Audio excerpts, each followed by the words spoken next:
Doctor ortho, अब दर्द भी घुटने टेकेगा।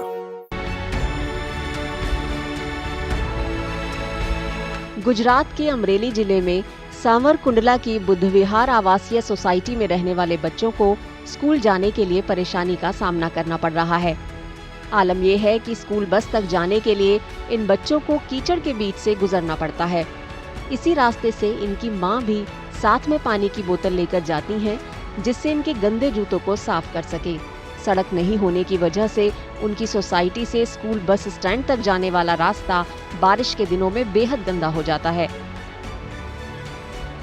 અમે છેલ્લા 7 વર્ષથી આ પરિસ્થિતિમાં છીએ। હું ધોરણ 8માં ભણું છું।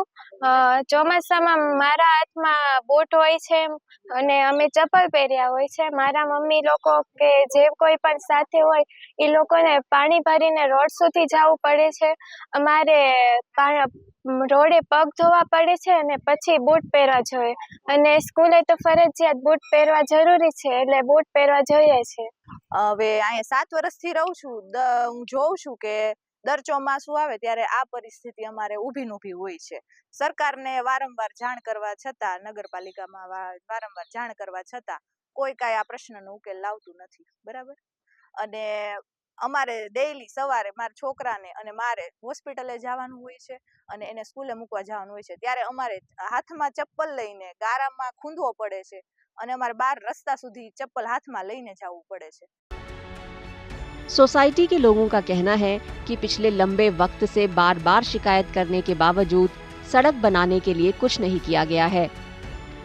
राह तो जोवी पड़े, पण हवे अहींया आवीने एमना कोई प्रतिनिधि आ हालाकी जोए અને કંઈક એક્શન લે એવી અમારી રજૂઆત છે સરકારને। અને તમે મીડિયાવાળા છો ત્યાં સુધી એ અમારો અવાજ છે પહોંચાડો અને આ રોડ છે બને ઝડપથી એવી કોઈ પ્રયત્ન કરો, અથવા તો અમને ટાઇલ્સ નખાવી દે, કંઈક વૈકલ્પિક વ્યવસ્થા કરે અમારે ચાલવા માટેની। આ બાળકો હેરાન થાય છે, વિદ્યાર્થીઓ બધા, એનું કંઈક જોવે સરકાર, એવી અમારી નમ્ર વિનંતી છે सरकारને। नगर पालिका के अधिकारियों के मुताबिक मानसून के बाद ही सड़क बनाने का काम शुरू होने की उम्मीद है। અને ઈ સોસાયટીમાં પેલા ગટરનો જે પ્રશ્ન હતો એ ગટરનો પ્રશ્ન સોલ્વ કરવા માટે ત્યાં ગટરનું કામ કર્યું। ઈ ગટરના કામ કર્યા પછી રોડ રસ્તા કરવાના જ હતા, રોડ મંજૂર પણ થઈ ગયો છે, પણ પરિસ્થિતિ એ છે કે સાવરકુંડલા અને અમરેલી જિલ્લામાં રેતીનો પ્રોબ્લેમ છે અને બીજું એક ધારો વરસાદ છે।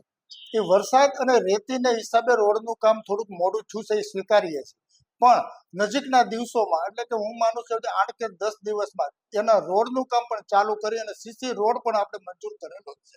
પણ આ રેતી અને વરસાદના હિસાબે થોડુંક મોડું થયું છે, લેટ થયું છે, એ આપણે સ્વીકારીએ છીએ, પણ હમણાં થોડાક દિવસમાં જ આપણે રોડ ને રસ્તા અહીંયા બનાવી આપીએ છીએ।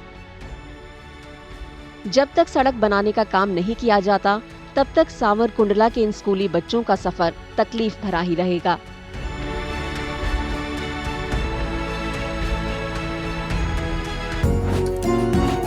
डॉक्टर ऑर्थो, अब दर्द भी घुटने टेकेगा।